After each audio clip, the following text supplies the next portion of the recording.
Hello hello. हाल समाचार ठीक है ना?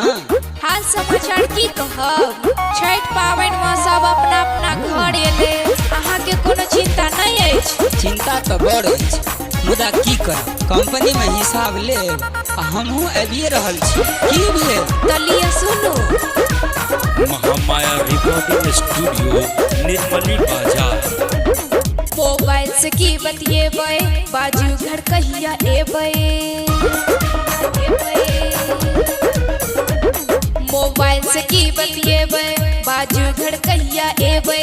सब हक साजन अब गेलै, आहा घर कहिया एबै।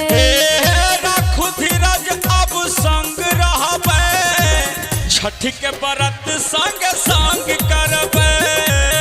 राखू धीरज अब संग रहबै, छठ के व्रत संग संग करबै। संग संग करबै, संग संग करबै।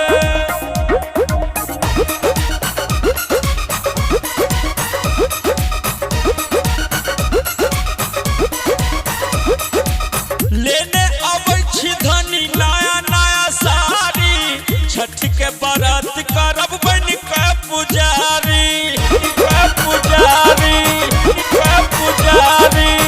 अहाँ भी न करब कोना छठ के तैयारी, ढेरो अच्छे काम हम असगर बेचारी। कोनिया छिट्टा नारियल केला गन्ना सब हम आनब, छठ मैया लेल गुड़ वाला ठेकुआ से हो छानब। हे दुन्नू परानी दंग दंग रहबै, छठ के व्रत संग संग करबै।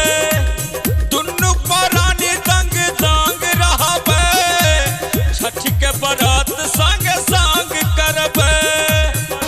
संग संग करबै, संग संग करबै।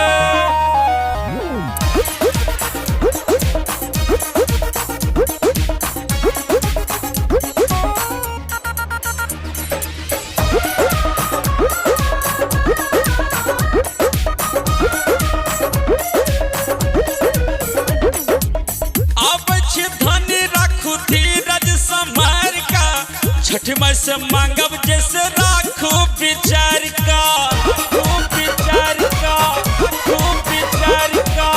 एकेटा रहल पिया मनक अरमानियो, बउआ बिन सुन लागे अंगना दलानियो। सब मनोरथ पूरा अइबर करथिन छठी मैया, बीच भंवर में अटकल अपनो पार लगेथिन नैया। संजय छलिया के भजन में मगन रहबै, छठ के व्रत संग संग कर।